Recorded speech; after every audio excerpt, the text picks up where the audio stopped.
Ryan, can you tell us just a little bit about what your experience has been like getting legally permitted? Yeah, I mean, it it was almost comical, the whole process, because I called up the DMV, and whenever you talk to folks and you have to kind of explain this crazy idea, I'm going to live in 150 square feet. And they're like, yeah, okay, that's great. Nutball.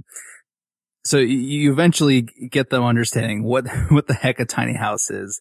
And then, I was talking with them. I was like, okay, so I'm going to basically be adding 6,000 pounds or I guess 4,000 pounds of materials on top of my trailer. And what do I need to do to make sure I'm on all the up and up and things like that? I was like, is there like safety checks and inspection? Do I need to like meet certain, requirements? Is there a list somewhere? And he's like, honestly, I just need to see it so I can make sure I charge you more in taxes. There was zero safety inspection. I could have the crappiest thing on my trailer. And as long as they were getting their taxes, they didn't care. And literally, that was the entire process.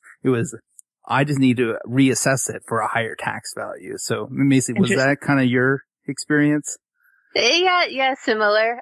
So I went down there initially and I talked to them. I got the blank stares like, what are you going to do? And just explaining it. Everybody's just like, yeah, you need to talk to this guy. And so I eventually called that guy up and he's like, yeah, not real sure what you're talking about, but all you have to do is, call us up when you're ready to have it inspected and we'll come out.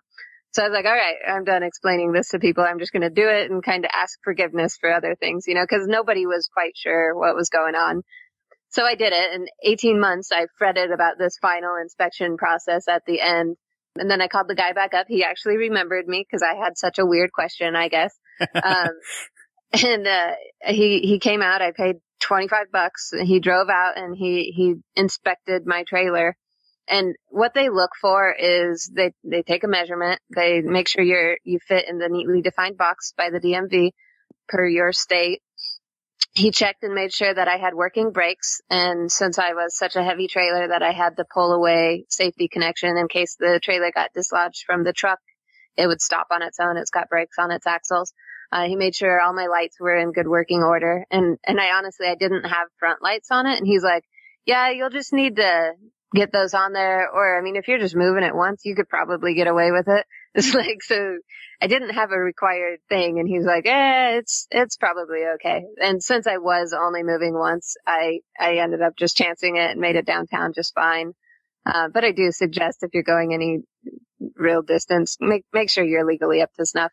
So that being said, when I did initially talk to them, I kind of explained the situation and they kind of explained back to me my options, and they didn't really understand what I was getting at on my end product, but they gave me all of my options.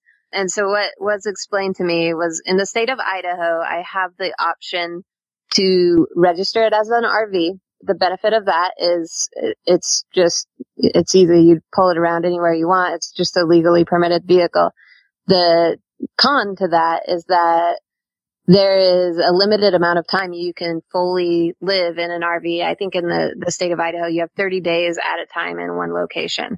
So technically there's some recourse I could take if I get, voted off by the neighbors. I could move forward 10 feet, and say, oh, I live in a different spot now. Or I could go next door and sleep at my boyfriend's house, and like technically I didn't stay there 30 days in a row.